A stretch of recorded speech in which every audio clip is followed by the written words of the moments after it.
Well, every Tuesday morning throughout the summer, Drew-Carney heads to the Oregon Zoo. Yeah, today he's teaching us all about the harbor seals living at the zoo. We've seen them paint. We've seen Drew feed them. What's left, Drew? Time to swim with the seals, maybe? Is he going to get a smooch? Yeah. Oh, a kiss. A kiss from a harbor seal is what we want. I just said, I just said a moment ago, what would make this the worst segment I've ever done would be falling into this pool. Okay. So I am not going to get wet this morning, I promise you that. We are having a ton of fun with the harbor seals. We can bring them on back out. There are 3 harbor seals that call the zoo home. They are Addie, they are Kaya, that's the little one there, closest to camera Steve right on that side. And over here, the big male of the group is Tongass. And I do want to point out, I know our viewers always love seeing the animals that we present each week on Tuesday mornings throughout the summer. We call it Drew at the Zoo.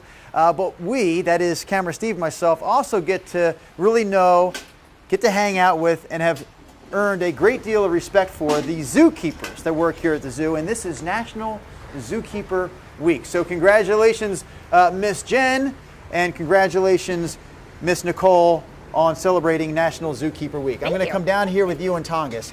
We learned a lot about these harbor seals already this morning, but we haven't really talked about their eyes yet. Everyone loves their eyes. They're so known for those dark puppy dog eyes, but they're very useful eyes in the water. Yes, these guys swim in darker waters at times, so they need big eyes to see in murky water.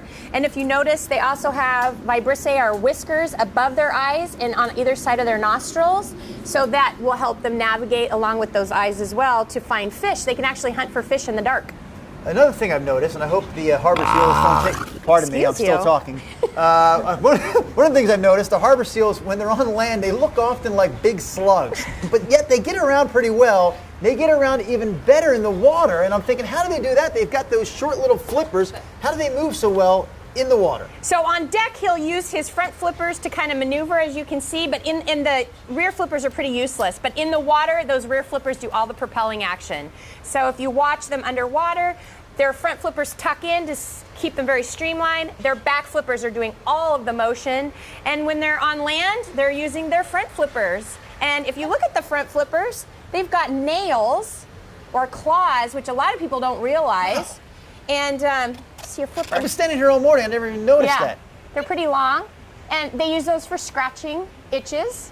So I have to cover 2 pieces of ground real quickly as we close out the segment. Number 1, people can actually have this experience themselves. They can come behind the scenes with the harbor seals. How does that work? Yes, so you can go to the Oregon Zoo website and look for seal encounters and sign up. We usually do them on Fridays, Saturdays, or Sundays, and they are welcome to come out and spend some time with the harbor seals and do some fun behaviors like you're about ready to do. I'd like to show off what I've been able to learn and also interact with the harbor seals with. How about we do a little barking on a Tuesday morning? Attaboy! Good job, Tongass. Have a treat. And lastly but not leastly, the harbor seals like to dance.